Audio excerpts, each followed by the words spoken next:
코스피가 미국의 알루미늄과 철강 관세 부과 소식에도 상승세를 유지하며 2,500선대 중반에서 순항하고 있습니다. 다만 백악관은 방금 전 다음 달 12일부터 한국 등에 25% 철강 관세를 부과한다고 밝혔습니다. 한국개발연구원 KDI가 올해 우리 경제 성장률 전망치를 1.6%로 낮췄습니다. KDI는 관세 등 통상 갈등이 격화되거나 전국 불안이 장기화되면 성장률이 더 낮아질 수 있다고 밝혔습니다. 결혼준비업체와 산후조리원, 영어유치원 등 출산을 둘러싼 업체들에서 2천억 원 넘는 세금 탈루 혐의가 포착됐습니다. 국세청은 강도 높은 세무조사를 벌이겠다고 예고했습니다. 신한리츠운홍의 해외 부동산 투자 상품 주가가 공모가의 절반 수준까지 추락하면서 회사가 긴급 주주 서한을 내놨습니다. 회사는 펀드 자산의 부실은 없다고 해명했지만 투자자들은 구체적인 대응책이 없다며 항의를 이어갔습니다.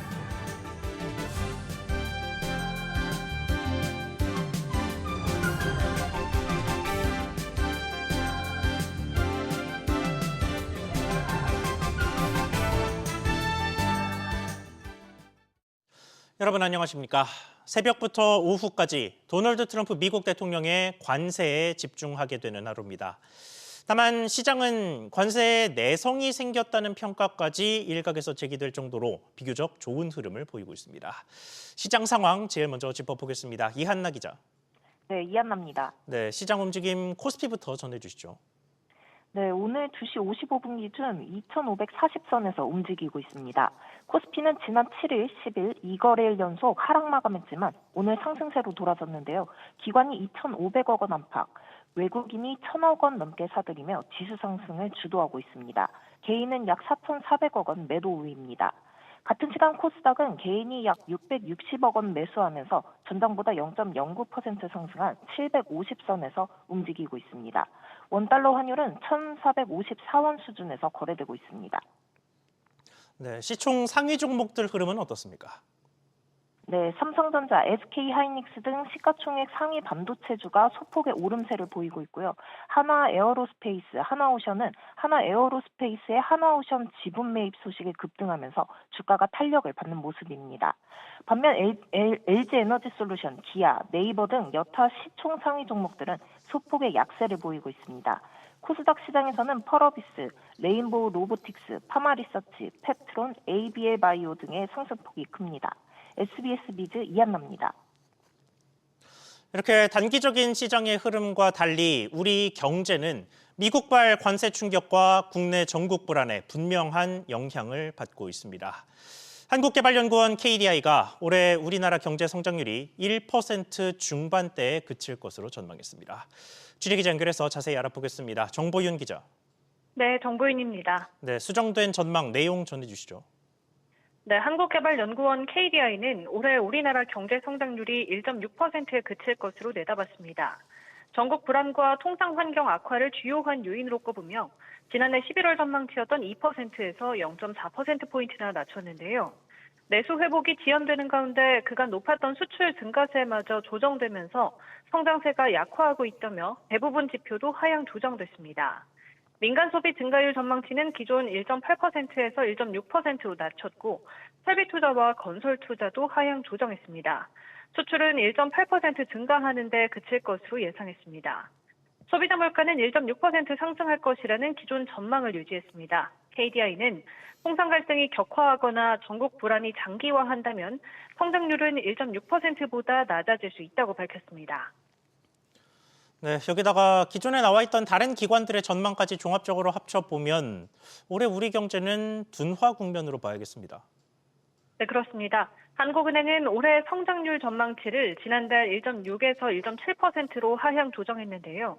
글로벌 IB 8곳의 한국 성장률 전망치 평균도 1.7%에서 지난달 말 1.6%로 하락했습니다. IMF와 OECD는 아직 2% 초반을 유지하고 있습니다.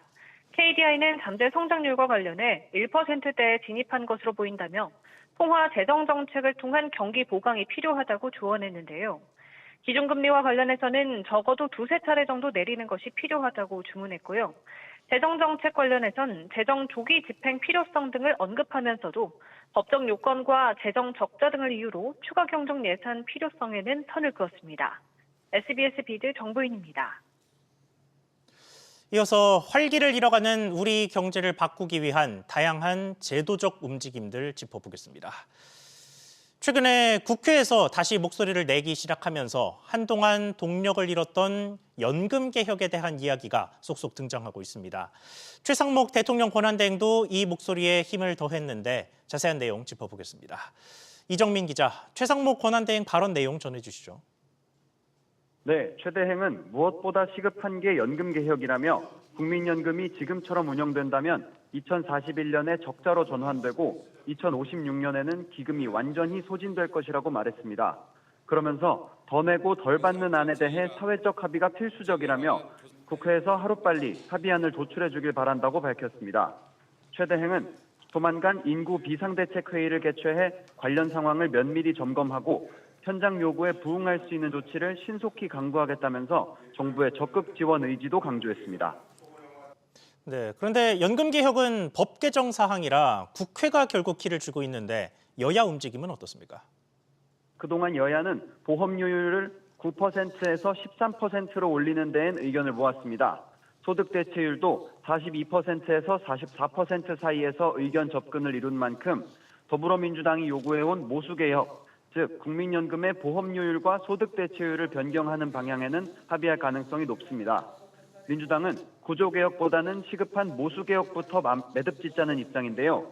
이재명 대표는 앞서 국민의힘이 제시한 소득 대체율 44%는 민주당 최종안 45%와 1% 간격에 불과하니 당장 합의 가능한 부분부터 개혁의 물꼬를 틔워보자고 제안했습니다. 다만 국민의힘은 국회 연금개혁 특별위원회 구성이 먼저 합의돼야 한다는 입장입니다. SBS 비즈 이정민입니다. 지금 보신 연금 개혁을 포함해서 국회 상황 조금 더 자세히 보겠습니다.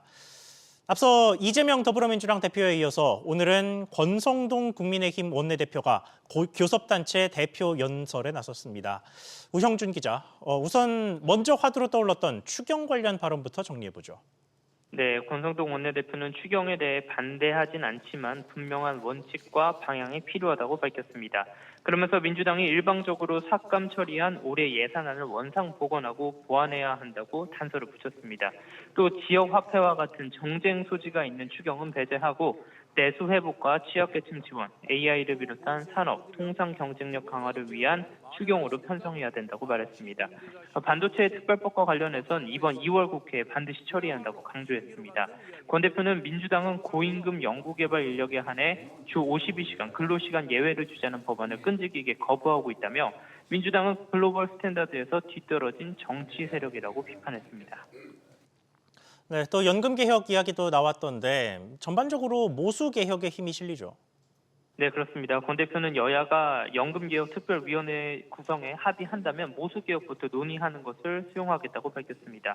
다만 구조개혁을 빼고 자동 안정화 장치도 없이 소득 대체율을 45%까지 올리는 모수개혁만 한다면 국민연금기금 고가 시점이 고작 8년 정도 늦춰질 뿐이라며 반드시 구조개혁과 수익률 개혁 논의가 이어지는 장치가 마련되어야 할 것이라고 강조했습니다. 한편 권 대표는 윤석열 정부가 출범한 지 채 3년이 되지 않았지만 그동안 적지 않은 성과가 있었다고 지켜 세웠습니다. 근거로 지난해 경제 성장률 2%를 지켜냈고 1인당 GDP는 36,000달러대에 진입했다며 일본과 대만보다도 높은 수준이라고 설명했습니다. 권 원내대표는 지난 정부의 탈원전 정책을 폐기하고 원전 생태계를 복원 중인 점, 또 한미 삼각 협력을 강화한 점 등을 윤석열 정부의 성과로 꼽았습니다. SBS 비즈 우영준입니다. 청약제도에도 변경이 있습니다. 그간 일명 줍줍이라고 불리면서 많은 관심을 끌었던 무순위 청약을 앞으로는 무주택 실수요자만 이용할 수 있게 됩니다. 이제까지는 누구나 청약할 수 있어서 경쟁률이 급등하는 양상을 보였는데 변화가 생길 것으로 전망됩니다. 박연신 기자. 네, 박연신입니다. 네, 제도가 구체적으로 어떻게 바뀌는 겁니까? 아파트 청약에서 계약 포기가 발생하면 무순위 청약 물건이 발생되는데요. 이 물량에 대해 그동안 국내에서 거주하는 청년이라면 조건 없이 누구나 무순위 청약을 넣을 수 있었습니다. 앞으로는 무순위 청약을 접수할 수 있는 대상이 무주택자로 한정됩니다. 또 거주 지역 요건도 탄력적으로 적용될 방침인데요. 시장과 군수, 구청장이 시장 상황을 고려해 광역지자체나 광역권 등의 거주 여건을 부과하거나 거주 요건 없이도 가능할 수 있도록 개선하기로 했습니다. 만약 서울의 A 구청장이 해당 구에 나오는 무순위 청약 물량에 대해 거주 요건을 광역 지자체로 적용하면 서울에 사는 이들만 청약을 넣을 수 있다는 겁니다. 네, 그러면 이런 제도들이 적용이 되면 경쟁률이 얼마나 낮아질까요? 지난해 7월 진행된 경기도 화성 동탄역 롯데캐슬은 294만 대 1의 사상 최고 경쟁률을 보인 바 있는데요. 국토부가 해당 단지에 대해 자체적으로 시뮬레이션을 돌려본 결과 무주택자와 경기도 거주로 요건을 두면 대상자는 기존보다 60% 줄어드는 것으로 나타났습니다. 새로운 무순위 청약제도는 올 상반기 중으로 적용될 예정인데요. 이와 함께 위장전입 근절을 위해 정부는 부양가족 점수 산정 시 건강보험, 요양, 급여 내역 등을 추가로 확인해 실거주 여부를 확인할 것이라고 밝혔습니다. SBS 비즈 박연신입니다. 우리 미래의 가장 큰 비용이 될 저출생과 관련해서도 예고됐던 대책이 본격 시행됩니다. 직장인의 육아휴직은 맞벌이 기준으로 최대 3년으로 늘어나고 각종 출산 휴가도 확대됩니다. 김한진 기자, 먼저 육아휴직은 구체적으로 어떻게 확정됐습니까? 네, 오는 23일부터 현재 최대 1년까지 쓸 수 있는 육아휴직 기간이 1년 6개월로 연장됩니다. 연장된 기간의 육아휴직 급여는 최대 160만 원이고 기존에 2차례 쪼개 쓸 수 있었던 횟수도 3차례로 늘어납니다. 고용노동부가 지난해 개정된 육아지원 3법 개정안에 담아 오늘 국무회의에서 심의 의결한 내용인데요. 부부가 3개월 이상 육아휴직을 쓰는 경우에 해당됩니다. 다만 한부모 가정이나 자녀가 중증 장애 아동일 경우에는 이 조건을 만족하지 않더라도 1년 6개월까지 사용할 수 있습니다. 또 육아기 근로시간 단축 대상 자녀 연령도 현행 8세에서 12세로 확대되고 육아휴직 미사용 기간은 2배 가산해서 육아기 근로시간 단축에 쓸 수 있습니다. 그렇군요. 자, 그리고 출산과 임신 관련 휴가의 확대 내용도 전해주시죠. 네, 배우자 출산 휴가도 총 20일로 늘어나고 출산일 기준으로 120일 안에 3차례까지 쪼개서 쓸 수가 있습니다. 미숙아로 태어나 신생아 중환자실에 입원한 경우 부모가 쓸 수 있는 휴가는 현행 90일에서 100일로 늘어납니다. 아울러 임신하고 11주가 지나기 전 유산 또는 사산했을 때 현재 닷새 쉴 수 있는 것도 열흘로 늘어납니다. 난임치료 휴가도 현재보다 사흘 더 늘어나서 총 엿새를 쉴 수 있습니다. SBS 비즈 김한진입니다. 기업 가치를 높여 이른바 코리아 디스카운트를 해소하기 위한 밸류업 정책이 시행된 지 1년이 지났습니다. 하지만 여전히 지지부진한 상황인데요. 한국거래소가 오는 5월 밸류업 우수기업 발표를 앞두고 불씨를 살리기 위해 새로운 기준을 내놨습니다. 어떤 내용인지 취재기자 연결해 보겠습니다. 이민후 기자. 네, 이민호입니다. 네, 어떤 얘기가 나왔습니까? 네, 정은보 한국거래소 이사장이 밸류업 공시여부가 밸류업 지수 편출의 우선적인 기준이라고 밝혔습니다. 이어 정 이사장은 오는 5월 밸류업 우수기업을 발표하면서 1차적으로 정량평가를 진행한 후 2차적으로 정성평가와 함께 3차적으로 종합평가를 고려하겠다고 밝혔습니다. 구체적으로 정량평가에는 주주수익성, TSR, 시장평가인 PBR, 자본효율성 ROE와 함께 정성평가에서는 공시 충실성, 주주 환원과 투자, 그리고 밸류업 계획 시장평가를 고려해 선정하겠다는 구상입니다. 그간 단국과 한국거래소는 밸류업을 위한 좀비기업 퇴출과 공매도 시스템 구축, 대체거래소 도입 등 자본시장 선진화를 위한 노력은 진행해왔습니다. 오는 6월에는 밸류업 지수 개편을 위한 종목 리밸런싱을 진행할 텐데 이번 기준에 따라 105개 기업 중 퇴출 기업과 외면받던 통신주 같은 기업들이 포함될지 관심이 모이고 있습니다. 네, 실제로 밸류업 공시제도가 효과가 있느냐 하는 의문이 좀 많았지 않습니까? 그렇습니다. 참여 기업들 사이에서는 실질적 인센티브가 부족하다는 지적이 이어졌는데요. 지난해 정부가 법인세 세액공제, 배당소득 분리과세 등 밸류업 참여 기업에 대한 세제 인센티브 추진 의지를 밝혔지만 야당의 반발에 부딪혀 무산됐습니다. 이런 영향 등에 따라 밸류업 공시제도를 시행한 지난해 5월부터 오늘까지 공시를 내놓은 코스닥 상장사는 1%도 못 미쳤고 코스피 상장사에선 10군데 중 한 곳에 불과한 상황입니다. 정은보 이사장은 세제 혜택 지원과 관련한 내용들에 구체적인 성과를 낼 수 있도록 측면에서 지원하겠다고 밝혔습니다. SBS 비즈 이민호입니다. 도널드 트럼프 미국 대통령이 예고했던 대로 철강과 알루미늄에 대한 25% 관세를 공식 발표했습니다. 이 포고문에는 우리 철강도 공식 포함된 것으로 조금 전에 확인됐죠. 여기에 자동차와 반도체에 대해서도 관세가 예고됐습니다. 김성훈 기자가 보도합니다. 트럼프 대통령이 미국으로 들어오는 모든 철강과 알루미늄 제품에 25% 추가 관세를 부과하는 내용의 행정명령에 서명했습니다. 백악관은 다음 달 4일부터 이 같은 조치가 시행될 것이라고 밝혔습니다. It's 25% without exceptions or exemptions, and that's all countries, no matter where it comes from. 다만 호주에 대해선 예외를 둘 수 있다는 입장을 밝혔습니다. 트럼프 대통령은 미국이 흑자를 내는 몇 안 되는 국가 중 하나가 호주라고 지목하면서 관세 면제를 검토할 수 있다고 말했습니다. 이번 조치가 저가 공세를 펴고 있는 중국을 겨냥했다는 분석이 나오는 가운데 우리나라 등도 타격이 예상됩니다. 우리나라의 경우 그간 커터제를 통해 제한된 물량을 관세 없이 미국에 수출해 왔는데 이를 없던 일로 하고 관세를 매기겠다는 뜻으로 풀이됩니다. 트럼프 대통령은 사실상 보편 관세 성격을 지닌 이 같은 품목별 관세 조치 대상을 확대할 뜻도 밝혔습니다. But we'll be talking about other subjects like cars. We'll be talking about drugs and pharmaceuticals. We'll be discussing chips. 앞서 예고했던 상호 관세도 이틀 안에 부과하겠다고 강조했습니다. 다른 나라가 미국산에 부과하는 관세만큼 미국으로 들어오는 수입품에도 동일한 관세를 매기겠다는 건데 발표와 함께 즉시 적용한다는 방침입니다.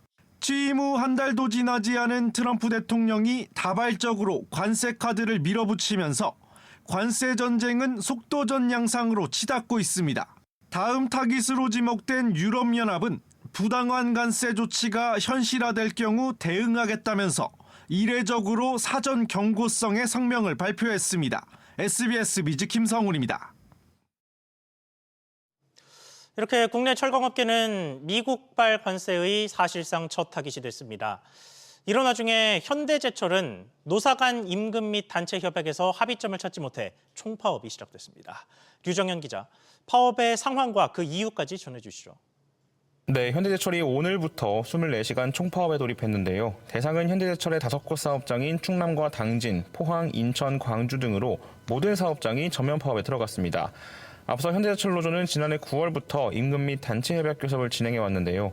지난 6일 열린 임단협 20차 교섭에서 4측이 성과급으로 기본급 400% 그리고 500만 원의 경영성과급을 별도 제시했지만 현대제철 노조는 다른 현대차 그룹 계열사와 비교해 굉장히 낮은 수준이라며 이를 거부한 겁니다. 노조 측은 호봉 승급분을 제외한 기본급 15만 9,800원 인상과 함께 사상 최대 규모 성과급 지급 등을 요구하고 있는 상황입니다. 네, 엎친 데 덮친 격인지 미국의 관세 소식도 속속 들어오고 있죠. 네, 도널드 트럼프 미국 대통령이 미국으로 수입되는 철강과 알루미늄 제품에 25%의 관세를 부과하겠다는 방침을 밝힌 건데요. 우리나라는 수출 할당량에 대해 무관세 혜택을 받고 있지만 달라지는 미 정부의 관세 부과 정책에 따라 손실을 입을 수 있을 거라는 관측이 나오고 있습니다. 이 때문에 현대제철은 미국 현지 공장에서의 생산을 검토하고 있는 것으로 전해졌는데요. 노조 문제와 함께 대외적 리스크까지 이어지면서 현대제철의 위기 국면이 깊어진다는 분석이 나옵니다. SBS 비즈 유정현입니다. 결혼 준비부터 출산 그리고 육아에 드는 비용은 날로 높아지고 있죠. 자꾸만 비싸져도 대안이 많지 않아서 소비자 부담이 늘어만 가는 모습인데 관련 업체들에서 대규모 세금 탈루 혐의가 포착됐습니다. 엄하은 기자의 보도입니다. 웨딩 촬영을 위해 예비 부부들이 찾는 한 유명 스튜디오. 그동안 고객에게 추가금을 차명 계좌로 입금하도록 해 매출 신고를 피해온 것으로 드러났습니다. 사주는 이 돈으로 100억 원 상당의 부동산과 주식을 취득했습니다. 영어 유치원에서도 세금 탈루는 이어졌습니다. 한 영어 유치원의 사주는 수강료 외의 별도 비용을 모두 현금으로 받아 챙겼고 이 돈을 자신의 자녀 해외 유학비로 사용했습니다. 수강료 외의 레벨 테스트 비용, 교재비, 재료비 및 방과 후 학습비 등을 모두 현금으로만 수취하여 신고 누락하였으며 유치원 사업과 무관한 사주 배우자 업체로부터 마치 용역을 제공받은 것처럼 꾸며 거짓 세금 계산서를 수수하였으며 이른바 스드메 업체부터 영어 유치원, 산후조리원 등 46곳의 세금 탈루 혐의 금액은 2천억 원에 달한 것으로 집계됐습니다. 국세청은 이들 업체를 상대로 세무조사에 들어갔습니다. 우선 실제 수익 규모를 검증하고 현금 영수증 미발급 금액의 20%를 가산세로 부과하겠다는 계획입니다. 또 조사 대상자뿐만 아니라 자금 출처의 적정성도 따질 예정입니다. SBS 비즈 엄하은입니다. 네이버가 자사 구독 상품 광고에서 멤버십 무제한 적립이나 디지털 콘텐츠 무제한 이용 등 사실과 다른 허위 광고를 해서 제재를 받았습니다. 취재기자 연결해서 자세히 알아보겠습니다. 김한나 기자. 네, 김한나입니다. 네, 공정거래위원회로부터 시정 명령을 받았죠. 구체적인 사유가 뭡니까? 네, 네이버가 지난 2022년 6월 인터넷을 통해 진행한 네이버 플러스 멤버십 2주년 광고로 시정 명령을 부과받았습니다. 당시 유료 멤버십 가입을 유도하는 인터넷 광고에서 네이버 멤버십 적립은 끝이 없음, 최대 5%까지 적립되는 멤버십 적립 혜택이라는 문구로 소비자를 끌어모았는데요. 그러나 중요한 제한 사항은 소비자가 여러 번 클릭해야 볼 수 있는 다른 페이지에 배치됐습니다. 월 20만 원까지 5%가 적립되고 20만 원이 넘어가면 2%만 적립된다는 사실을 소비자가 쉽게 찾아볼 수 없는 페이지에 별도로 적는 꼼수를 부렸습니다. 또 상품당 적립은 2만 원이 제한선이고 동일 상품을 여러 개 구매할 때는 중복 적립이 불가능하다는 사실 역시 다른 페이지에 들어가야 알 수 있었습니다. 네이버 멤버십 같은 경우에는 이런 포인트 적립 혜택이 소비자한테 가장 어필할 수 있는 부분입니다. 이러한 중요한 정보를 제대로 알리지 않는 행위는 법 위반에 해당된다는 것이 네, 그 외에 소비자에게 혼란을 준 부분도 있었죠. 네, 그렇습니다. 네이버는 티빙 등 5개의 콘텐츠 서비스를 나열하면서 모두 이용할 수 있는 것처럼 광고했는데요. 하단에 있는 페이지를 클릭하면 매월 하나의 서비스만 이용할 수 있다는 문구를 발견할 수 있었습니다. 또 스포티비 나우의 이용과 관련해서는 한국인 선수가 소속된 팀에 한해서 횟수 제한 없이 경기를 볼 수 있었지만 이러한 제약에 대한 내용은 어디에도 명시하지 않았습니다. 공정위는 과징금을 부과하지 않은 이유에 대해 광고 기간이 짧고 2개월 무료 기간을 제공해 소비자 피해가 크지 않았을 것으로 판단했다고 설명했습니다. 한편 공정위는 온라인 눈속임 상술, 일명 다크 패턴을 규율하는 규정을 마련해 오늘 14일부터 시행합니다. SBS 비즈 김한나입니다. 요즘 해외 부동산에 투자하는 상장 리츠 주가 하락세가 심상치 않습니다. 최근에는 신한금융 계열 운용사의 상장 리츠 주가가 반토막이 났는데요. 이에 회사가 긴급 주주 서한을 통해 투자자 달래기에 나선 것으로 취재 결과 확인됐습니다. 박규준 기자, 자 일단 문제 상품이 어떤 겁니까? 네, 신한리츠 운용의 신한 글로벌 액티브 리츠라는 이 코스피 상장 종목인데요. 이 리츠는 지난해 7월 이 증시에 입성했는데 어제 종가가 1,555원으로 공모가 3,000원의 절반 수준으로 급락했습니다.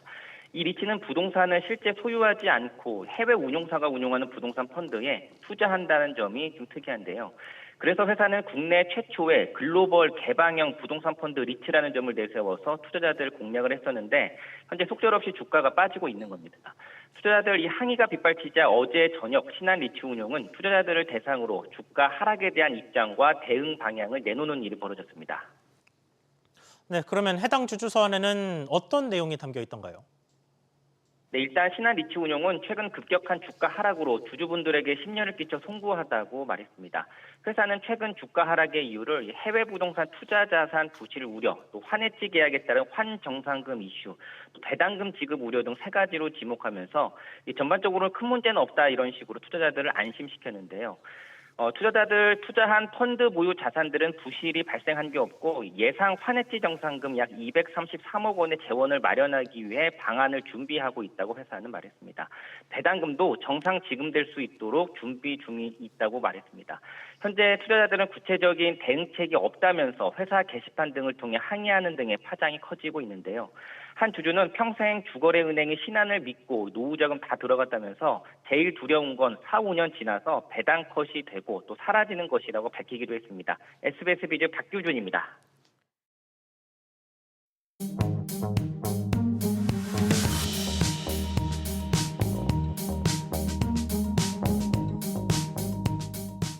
안녕하세요. K웨더 공기진흥센터에서 전해드리는 대기 오염 예보입니다. 실시간 현황 보시면 대체로 대기 순환이 잘 이루어지고 있지만 내륙 곳곳으로 미세먼지가 정체한 곳들이 있습니다. 서울시 공기질 좋은데요. 가장 나쁜 지역에서도 미세먼지 보통 단계입니다. 오늘 강원 영동과 경상권의 하늘은 맑겠지만 그 밖에 전국 대부분 지역의 하늘에는 점차 구름이 많아지겠습니다.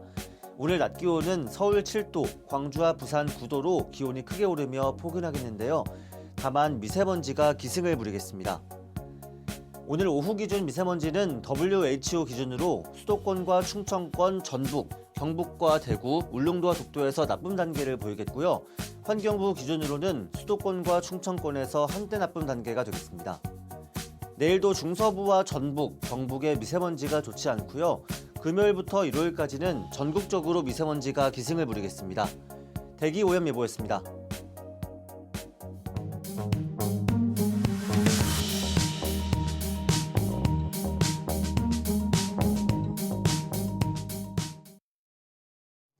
뉴스 마치겠습니다. 시청해주셔서 고맙습니다.